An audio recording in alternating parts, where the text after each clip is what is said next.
The Champions Cup is finally here. And what have we learned about it? Well, before we dive into these teams, again, there's going to be teams from all different countries in the Concacaf region. Before we dive in, though, let's just go over the format. So, when you look at this, which conveniently just disappeared on me for some reason, let me just go back real quick. When you look at this, so there's round one right here, which is a two two match format, home and away legs. Then you go to round of 16, also same thing, home and away legs, quarterfinals, home and away legs, semifinals, same thing, and then the final is obviously just one game. Elimination games with these games over here with the two game format. Then there is some teams here in the round of 16 that get a bye from the first round. And I think it's quite strange because some of these teams yeah, they kinda suck, putting it lightly, Cavalier here notably, but the reason being is because let me get that tab up right here. Round of 16 includes 5 pre-seeded clubs, 3 regional cup winners, and the champions of the 2 best-ranked domestic leagues, and the 11 round winners. So that is the reason why they have these really, I don't wanna say shitty teams, but they have these teams that really don't deserve it getting these buys. It's kind of the equivalent of, let's say, you guys probably watch the UEFA Champions League. It's the equivalent of like a team like Young Boys, champions of the Swiss League last year, them just getting a buy into the next round. Doesn't really make any sense because there's other teams that are way better than them. So now let's go back to here. Let me zoom out. Let me show you guys the full bracket. Again, it was just released a couple days ago, around I think 2 days ago from the time of this recording. So when you look at the left side of the bracket and the right side of the bracket, to me at least, there's definitely a clear, easier side. A lot easier, to be honest. It's not even comparable at this point.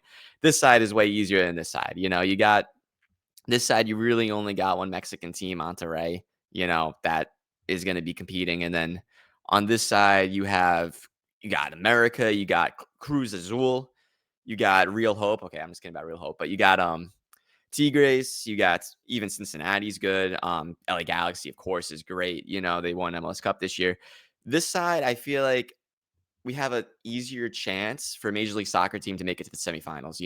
If a team doesn't make it to the semifinals for Major League Soccer, it's a complete failure because on this left side of the bracket, right up here, it's basically all Major League Soccer teams except this team right here. So it's kind of a given that one of these teams is going to make it to the semifinals. I think it's probably going to be Inter Miami. If it is, I think that gives us the best chance to win, hopefully, the Champions Cup for a second time in the last 5 years. And then this side of the bracket, Vancouver, I'm sorry, but yeah, you're probably not going to make it that far. You kind of got a little fucked here with these teams. Monterrey and Pumas, notably very good teams. I'm pretty sure they're tied in the standings right now, actually.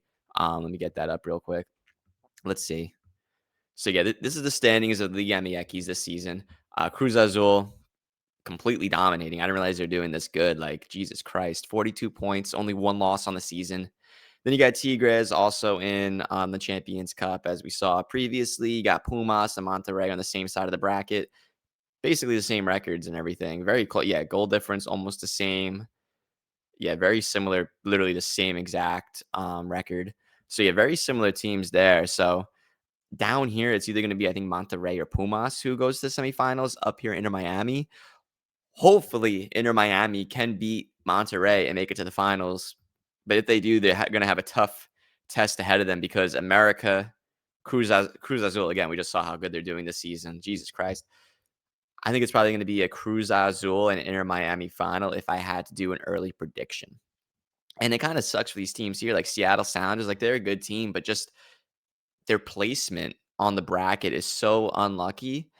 They're gonna get absolutely mopped by Cruz Azul, and then if they're not mopped by them, by America. So that's a hard placement for them, especially too if they don't make any changes this preseason or this offseason, I should say, then yeah, they're definitely gonna get mopped there. Like we need these teams again, the salary cap. I know we keep saying it every single video, but the salary cap, it's hard for these teams to compete with these Liga MX teams when there basically is no salary cap there. Well, there is, but there's not as much restrictions, not nearly as close to Major League Soccer. Major League Soccer, if you look, you know, at world soccer as a whole, Major League Soccer is one of the most, I would say, stringent restrictions with salary in terms of salary cap in the whole entire world. It's not even close.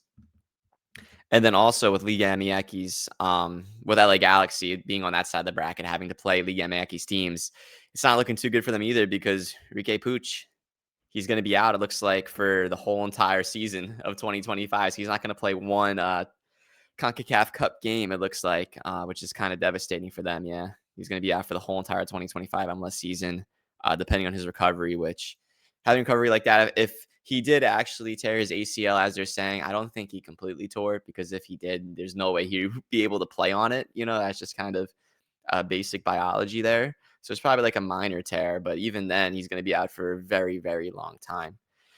And now, just looking at the past history of this competition, um, it's not been it's not been too kind to USA. We got Columbus Crew losing to Pachuca. We all know what happened though with that game.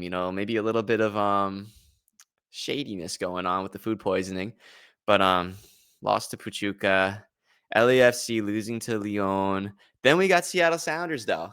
Seattle Sounders, they actually beat Pumas. Big victory. And then you have to go all the way back to, I believe, is it 2001 or 2002 or 2000? I think 2000 with LA Galaxy. Yeah, 2000 LA Galaxy against Olympia. That's the last time a Major League Soccer team has won.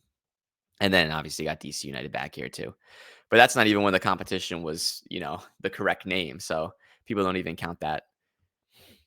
But yeah, we're going to have to probably make some big changes, during the off season with these teams that are in it in order to compete. They're getting better, but at a very slow pace. We need the pace to ramp up a little bit, ramp up a couple decibels because it's going way too slow.